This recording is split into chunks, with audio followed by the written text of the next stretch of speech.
Iya sudah. Baik, kita melangkah ke pertanyaan karena habis saya jadi nggak kebagian. Pertanyaan pertama. Bagaimana dengan ikhwan yang memilih calon istri hanya dengan melihat foto akhwat, dia tidak ingin mencoba untuk ta'aruf? Berarti dia hanya melihat fisik. Kalau tidak mau ta'aruf, bagaimana mengetahui karakternya ya? Jadi kalau lihat fotonya bagus gitu ya, karena itu foto 4-5 tahun yang lalu sebelum jerawatan. Nah, nanti bagus fotonya pas umpamanya ngelamar nabok, jerawatnya aja. Karakternya tidak diperhatikan. Jadi itu salah satu cara yang keliru dalam memilih jodoh. Kalau hanya lihat foto tanpa mengetahui karakteristik dia. Kedua, foto itu bisa berbeda dengan kenyataan. Bagaimana menyikapi bila ada orang yang selalu bertanya, kapan menikah, sedangkan saya berusia kepala 3 atau lebih. Belum juga mempunyai pasangan, sedangkan di lingkungan kerja saya selalu merasa terpojok. Cara menyikapinya cepat nikah. Nanti kapan terpojok lagi, ya. Kapan menikah, insya Allah sabar gitu aja. Sabarnya. Segera ikhtiar lahir dan batin. Lahirnya boleh meminta pertolongan kepada orang lain yang kira-kira bisa mencarikan jodoh, dan doa. Ikhtiar batinnya berdoa. Dan salah satu ikhtiar lahir jangan terlalu ketat menetapkan kriteria. Umpamanya harus berondong, belasan tahun, usianya sekian, harus ganteng, harus sudah mapan, punya rumah, punya penghasilan tetap, punya mobil. Jangan. Itu susah. Kalau ada yang seperti itu, mungkin dia akan lebih memilih yang belasan tahun atau 20 tahunan daripada yang usianya di atas 30 tahunan.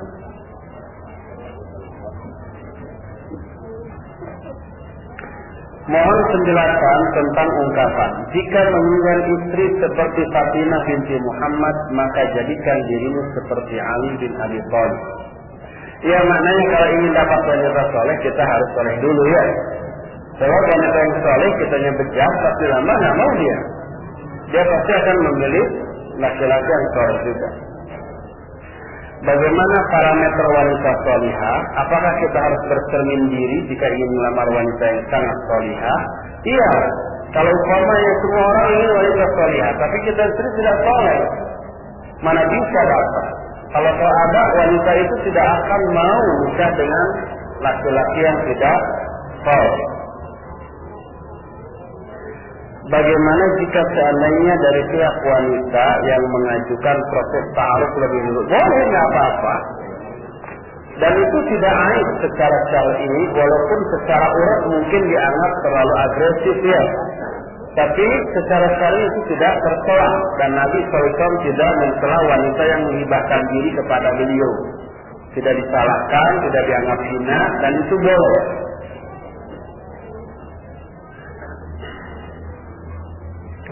Bagaimana dengan suami yang menginginkan istrinya ikut bekerja mencari nafkah? Ya, kalau si suami terus memiliki penghasilan yang cukup, lebih baik tidak. Pertama, biarlah istri itu mengurus dirinya dan anak-anak, suami dan anak-anaknya. Kalau dia ikut kerja, ada beberapa efek negatif yang muncul. Pertama, perhatian ke suami dan ke anak-anak kurang. Rumah tangga tidak terurus, jadi berantakan. Kalau nanti pembantu umpamanya, istri bekerja, nanti pembantu di rumah berdua dengan suami, apa yang akan terjadi? Itu fitnah. Jadi terlarang, tidak boleh. Belum lagi kalau istri kerjanya di kantoran yang beda dengan kantor suaminya. Di sana dia ketemu laki-laki setiap hari. Mungkin akan terjadi sesuatu di sana. Nah, oleh karena itu lebih banyak mabarak daripada maslahat. Oleh karena itu, bila suami merasa cukup penghasilan untuk menafkahi anak dan istri, sebaiknya tidak menyuruh istrinya untuk bekerja sekedar untuk memperoleh penghasilan yang lebih, padahal dia sudah cukup. Bagaimana kalau kurang, penghasilannya kurang dan istri dipaksa untuk ikut mencari nafkah? Kalau memang kurang dan kekurangan itu menimbulkan madarat yang besar, kemudian dengan bekerja timbul maslahat dan semua madarat dari kerjanya bisa dieliminir, kerjanya bareng-bareng suaminya, berangkat pulang itu bareng terus dan pekerjaannya yang layak gitu ya, maka kalau itu lebih maslahat dibolehkan. Bagus mana mencari istri yang sudah sholihah atau membuat istri yang ada menjadi sholihah? Misal istrinya tidak sholihah atau dua-duanya saja. Maksudnya ini sudah punya istri tapi tidak sholihah gitu, lebih baik si istrinya dididik untuk menjadi sholihah atau istrinya dibiarkan terus mencari istri baru yang sholihah, begitu mungkin ya. Kalau istrinya tidak sholihah terus dibiarkan lalu mencari istri yang kedua lebih sholihah, istri pertama yang tidak sholihah itu angamut ya, akan menimbulkan madarat yang besar. Jadi lebih baik mau menikah lagi mau tidak, kalau istri pertama itu tidak sholihah ya duduk didik dulu jadi sholihah, karena nanti akan menjadi sumber masalah. Jadi lebih baik didik istri, mau sholihah mau tidak, didiklah istri agar istri itu menjadi istri yang sholihah.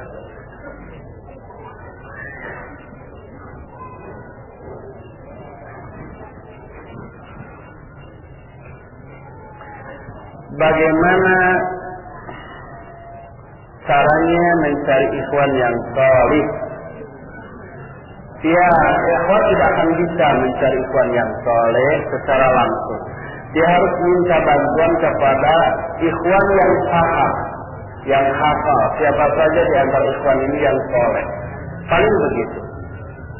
Bagaimana ciri-ciri ikhwan yang sholih? Dia mulai rajin kepada Al-Quran dan As-Sunnah, ibadahnya rajin, akhlaknya mulia, cari ilmunya juga getol gitu, akhlaknya disukai oleh kawan-kawannya. Itu ciri-ciri yang bisa terlihat.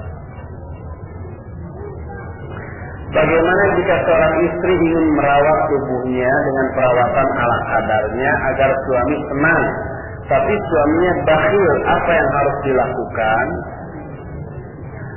Kalau yang maksud bakhil ada uang tapi tidak memberi ke istri, istri boleh mengambil tanpa sepengetahuan suami sekedar untuk memenuhi kebutuhan pokoknya saja. Seperti kasus Hindun kepada suaminya yang namanya Abu Sofyan. Kata Hindun, ya Rasulullah, suami saya sulit, kalau nggak diminta nggak ngasih, boleh nggak saya ngambil tanpa sepengetahuannya? Kata Nabi SAW, boleh. Nah, lebih baik coba terbuka dengan suami, tubuh saya perlu dirawat agar adik senang, papi senang gitu ya. Dan itu butuh biaya, membeli ini gitu. Ya, coba diobrolkan. Untuk memilih pasangan yang soleh kan harus dilakukan dengan istikharah 1 atau 2 orang. Tapi kalau kita belum punya pilihan, ingin supaya dipertemukan dengan jodoh yang pasti, yang benar-benar maslahat dunia akhirat, bagaimana? Kita baru membahas kriteria wanita ya, calon pasangan hidup, ya, kriterianya. Kita belum membahas bagaimana langkah-langkah mencari orang yang kriterianya seperti itu, belum. Jadi langkah realnya itu belum sempat kita bahas. Amalan apa supaya saya cepat dipertemukan dengan jodoh yang benar-benar datang dari Allah tanpa ada pacaran? Nah, ini juga belum ya. Nanti mungkin daurah yang ketiga.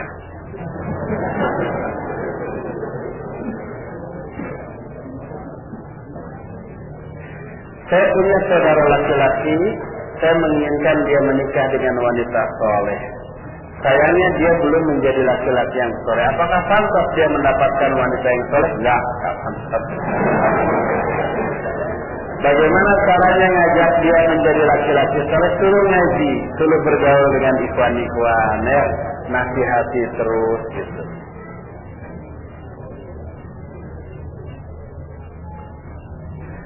Bagaimana cara menentukan saat dan jodoh yang tepat dalam menentukan sebuah pernikahan yang diridhoi oleh Allah? Kalau saat yang tepat tidak ditetapkan hari atau tanggalnya, tapi lihat saja situasi dan kondisi dari segala segi. Kondisi keuangan, kondisi cuaca gitu ya, kondisi segala macam yang bisa mendukung memperlancar prosesi pernikahan, itu yang harus diperhitungkan.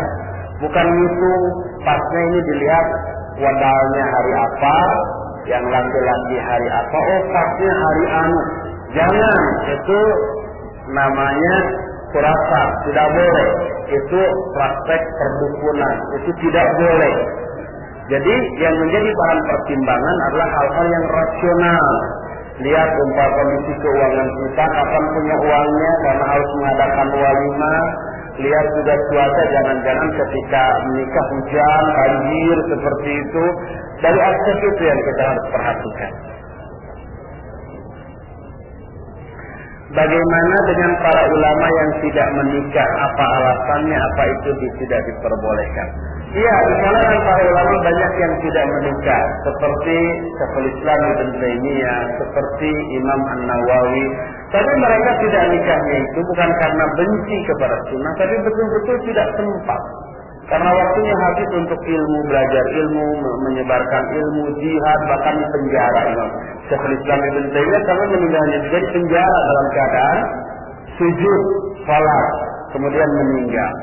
Imam An-Nawawi juga demikian, tidak menikah karena bukan karena tidak suka kepada pernikahan, tapi karena kesibukannya terhadap ilmu dan dakwah. Bagaimana dengan seorang lelaki yang ingin menikah tapi belum mapan? Nikah dulu, setelah itu insya Allah mapan. Rata-rata ikhwan yang sudah punya anak sekarang, punya rumah, punya penghasilan yang cukup dan mapan, itu ketika menikahnya itu kere, pengangguran. Kemudian setelah menikah dia baru mikir, oh saya harus cari uang. Dan Allah mempermudah. Walaupun ada juga yang sampai sekarang murid banyak.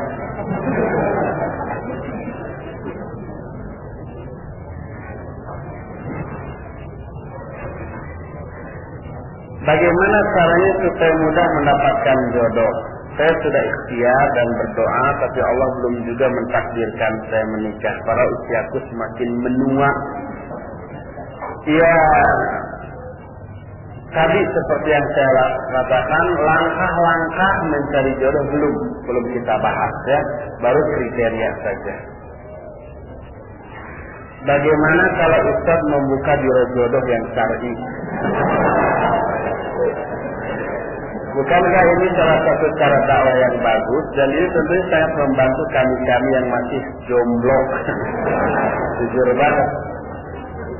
Secara resmi kita tidak membuka biro jodoh. Secara resmi dengan tadi umumkan ada kartu anggota teman-teman ya. Tapi siapa ikhwan dan akhwat yang membutuhkan bantuan, ingin nikah segera tapi nggak tahu harus kemana, boleh. Ada yang bertanggung jawab, yaitu ketua yayasan Ihya Sunnah, Ustaz Abu Malik Haridadar, nama asli namanya disebut Ustaz Abu Malik, dan istrinya itu memiliki peran besar dan memiliki stok data yang cukup banyak. Kalau ada ikhwan akhwat yang ingin nikah terus lapor ke saya suka lempar ke dia nih. Terus dia, saya yakin suka banyak stok data yang cukup gitu ya. Siapa tahu ada yang cocok, lalu dia yang mengikhtiarkan. Jadi ikhwan dan akhwat yang tadi ngaku masih jomblo dan ingin segera, usianya sudah menjelang asar, maka boleh menghubungi saya, boleh menghubungi Ustaz Haridadar. Dan datanya harus jujur ya, umur jangan dikorupsi gitu ya. Sudah umur 36 atau 26 gitu. Sudah 26 atau 18, jangan. Harus jujur.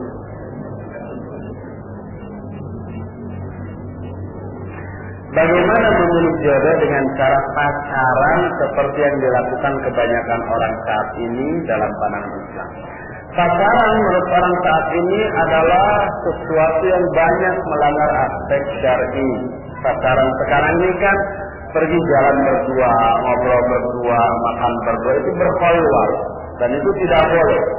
La yakhluwanna rajulun bi imra'atin. Janganlah seorang laki-laki berkhulwat berdua-dua dengan seorang wanita. Itu haram, tidak boleh. Apalagi pacaran sekarang sudah lebih dari sekedar berdua, bergandengan tangan gitu ya. Kemudian saling perhatian, saling nyuap dan seterusnya. Itu sesuatu yang benar-benar melanggar syariat Islam dan itu terlarang, tidak boleh. Sebenarnya bagaimana sih tahapan-tahapan dalam syariat Islam dalam mencari dan mendapatkan memilih jodoh? Itu yang akan kita terangkan nanti. Sekarang kita baru kriteria. Bagaimana cara yang paling efektif agar kita dapat mengetahui karakter atau kepribadian seseorang yang mungkin menjadi calon pasangan kita? Ya, dengan cara banyak bertanya kepada orang-orang terdekatnya. Bila perlu tanya ke ayahnya, ke ibunya, ke adiknya, ke kakaknya, ke sahabatnya, ke tetangganya yang tahu benar sejak kecil tentang dia. Saya memiliki komitmen dengan ikhwan. Berarti ini apa? Tujuan kita sama untuk menikah. Tapi karena harus meyakinkan keluarga, masalah finansial akhirnya, tapi karena harus meyakinkan keluarga masalah finansial, akhirnya terpaksa kami menunda rencananya selama 1 tahun. Salahkah pilihan sikap yang kami pilih? Iya, langkahnya yang salah.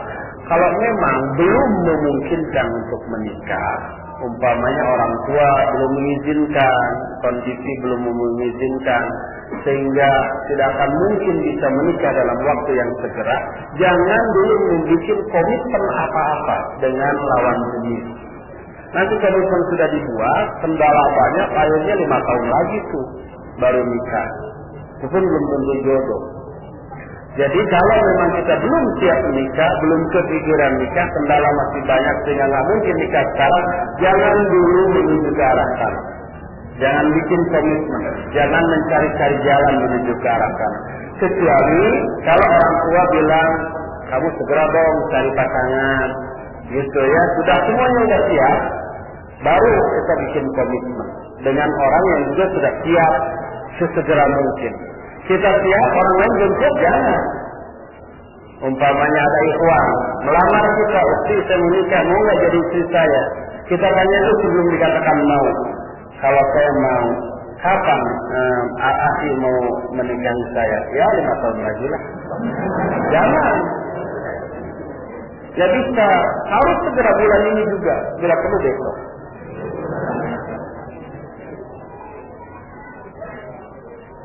Bagaimana menjalani proses ini agar pernikahan kami tetap diberkahi oleh Allah? Putuskan dulu.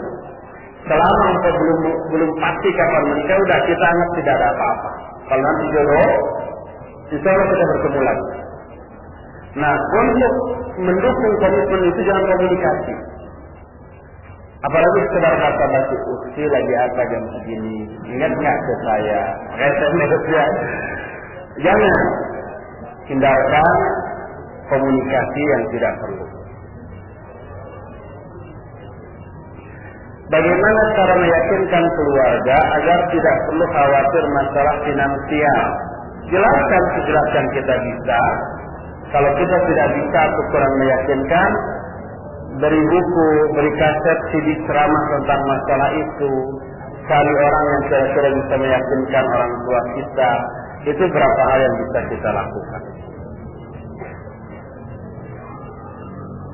Anak seorang akhwat yang sudah siap untuk menikah, tapi kedua orang tua anak belum mengizinkan. Apa yang harus anak lakukan? Coba yakinkan orang tua agar mereka mengizinkan. Tanya apa kendalanya, kok nggak mengizinkan saya nikah? Kalau umur sudah cukup. Kalau ada alasan, bantah alasannya sampai dia nggak punya alasan apapun. Apakah berdosa menolak lamaran ikhwan yang dimana orang tua sudah sangat setuju? Apakah termasuk durhaka kepada orang tua?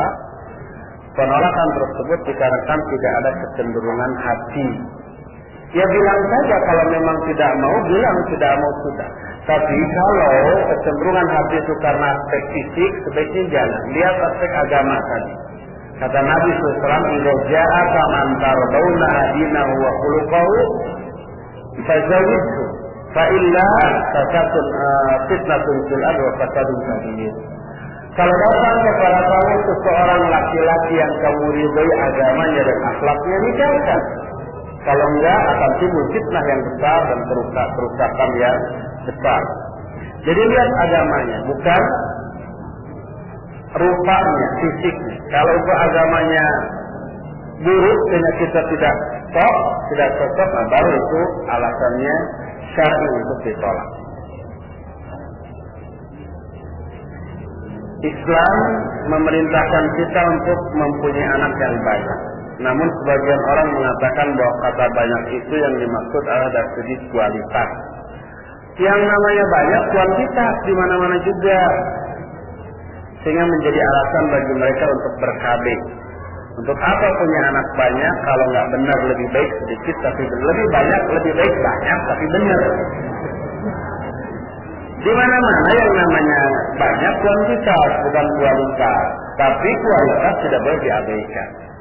Kalau umpamanya pilihannya yang lebih baik sedikit tapi soleh-soleh daripada banyak tapi semuanya jahat-jahat, iya kalau pilihannya begitu. Tapi kan pilihan bukan cuma dua. Ada pilihan lain banyak anak semua soleh, itu terbaik, gitu ya. Kalau dua bisa kita didik secara soleh, kenapa kalau 5 tidak? Kalau 2 bisa kita didik dengan soleh, 5 juga bisa karena tidak bersamaan. Pasti nggak akan lahir 5 sekaligus kan? Satu-satu ini dididik dulu sehingga dasar-dasar kesolehan ditanamkan. Baru dia kemudian lahir yang kedua. Nanti akan ikut kakaknya tuh, akan mengikuti alur yang sudah lebih dahulu dilalui oleh kakaknya yang sudah dikondisikan oleh orang tuanya. Bagaimana sikap seorang pemuda untuk bersikap mendahulukan menuntut ilmu syar'i atau menikah di usia muda? Ya, sebenarnya dua hal ini tidak harus dipertentangkan. Antara nikah dan mencari ilmu, dua-duanya bisa berjalan seiring. Tapi kemudian masalah muncul setelah nikah, karena setelah nikah disibukkan dengan mencari nafkah, mengurus anak istri, sehingga waktu untuk mencari ilmu menjadi berkurang. Kalau itu yang terjadi sehingga mabarat, maka lebih utama mendahulukan mencari ilmu syar'i. Kalau memang kedua-duanya tidak bisa dilakukan bersamaan. Apa indikator kewaludan dari calon suami? Apakah harus ikut check up? Tapi sama, lihat bapaknya, lihat ibunya, lihat kakak-kakaknya, gimana anak-anak mereka, banyak atau sedikit. Itu yang bisa kita lakukan. Mohon nasihat mengenai mahar. Bagi seorang wanita, apakah sebaiknya wanita yang minta mahar atau bagaimana? Apakah mungkin mahar itu hasil dari kompromi atau kesepakatan, ataukah sudah harga mati? Wanita berhak meminta jenis mahar yang dia inginkan. Kalau suami mampu, penuhi. Kalau nggak mampu, boleh menawar. Umpamanya si suami, calon suami nanya, maharnya mau apa? Kata Ahwat, ada 2 pilihan, ya. 1 mobil atau uangnya 200 juta. Itu aja. Si calon suami nggak mampu, boleh menawar. Gimana kalau mobil-mobilan aja? Atau uang 200.000. Istilahnya tidak setuju, turun dia. Yang 200 juta lah gitu ya, 150 juta. Dia naik saya 300.000. Terus nanti sampai pada harga yang disepakati. Kayak jual beli. Betul, kayak jual begini kan. Seperti itu. Tapi biasanya nggak sampai segitu amat ya. Biasanya akhwat kona'ah ya, ada yang ngelamar juga sudah alhamdulillah.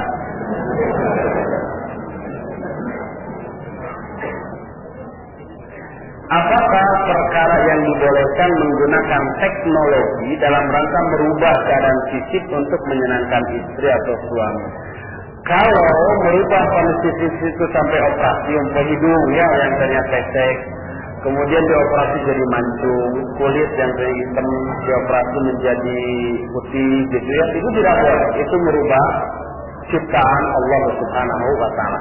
Tapi kalau menggunakan teknologi untuk merubah, ya bukan merubah, tapi memperbaiki, umpamanya kulit yang tadinya keriput, karena tua, dengan teknologi tertentu bisa menjadi kencang lagi. Dengan adanya obat-obat herbal tertentu yang tidak merusak, gitu ya, menjadi bagus lagi. Itu dibolehkan. Tapi kalau dioperasi, ada keriput diganti dengan yang kencang dioperasi. Maka itu merubah ciptaan Allah dan itu tidak boleh.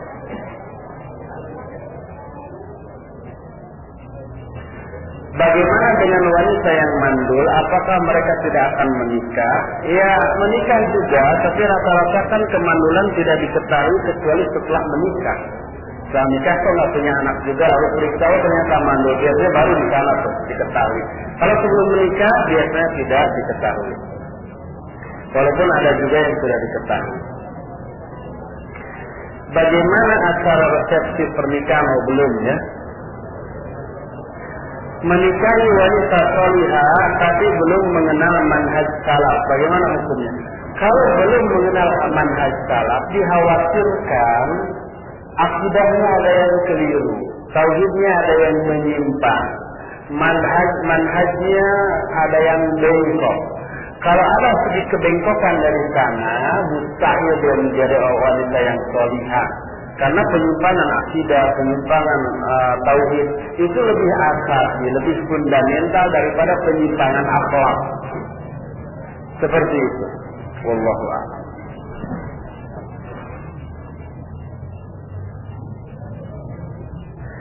Mana yang lebih saya pilih bila ada wanita sebagai berikut? A. Salihah, rajin ibadah, tapi kurang berkarakter. Maksudnya kurang berkarakter itu apa ya? B. Ibadah sekedarnya, cuma yang wajib tapi berkarakter bagus. Ada pilihan C ya? Maksudnya salihah, rajin tapi kurang berkarakter itu mungkin karakternya buruk gitu ya, akhlaknya baik. Berarti tidak salihah ya. Ada ibadah sekedarnya cuma yang wajib tapi berkarakter bagus. Maksudnya akhlaknya bagus gitu ya. Cuma yang sunnah-sunnah banyak ditinggalkan gitu, hanya yang wajib-wajib. Ini lumayan daripada tadi salihah, rajin ibadah tapi kurang berkarakter. Kurang berkarakter kalau yang dimaksud kurang berkarakter akhlaknya jelek, berarti tidak salihah ya. Kalau itu pilihannya cuma dua, pilih B.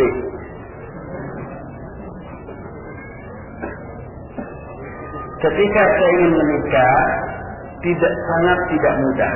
Ternyata mencari akhwat yang bermanhaj salaf. Di satu sisi ada perempuan yang agamanya kurang, dalam kurung tidak berkerudung. Apakah saya harus terus ikhtiar mencari akhwat atau menerima perempuan tersebut? Oh, pada dia akhwat yang bermanhaj salaf susah. Mereka juga sekarang sudah sedang kesusahan mencari jodoh. Banyak, tapi memang anehnya ikhwan yang mencari jodoh banyak, data sudah di store, foto sudah di store, akhwat juga begitu. Tapi pas dipertemukan nggak ada yang kok. Itu uniknya perjodohan seperti itu.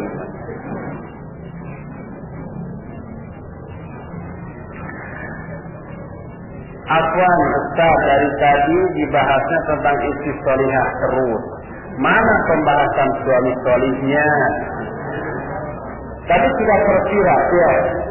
Dan belum nanti akan terbahas juga bagaimana, sebab ada kriteria yang berbeda antara laki-laki dengan wanita seperti yang wadud tadi itu khusus yang walud tadi khusus wanita ya. Kalau laki-laki biasanya tidak dilihat dari aspek itunya. Tapi yang soleh, yang lemah lembut, yang penyayang itu sama seperti itu. Ya, sampai di sini saja dulu pertanyaan yang sisanya itu nanti akan kita teruskan ba'da zuhur. Untuk sekarang kita harus siap-siap untuk salat zuhur. Insyaallah ba'da zuhur kita lanjutkan.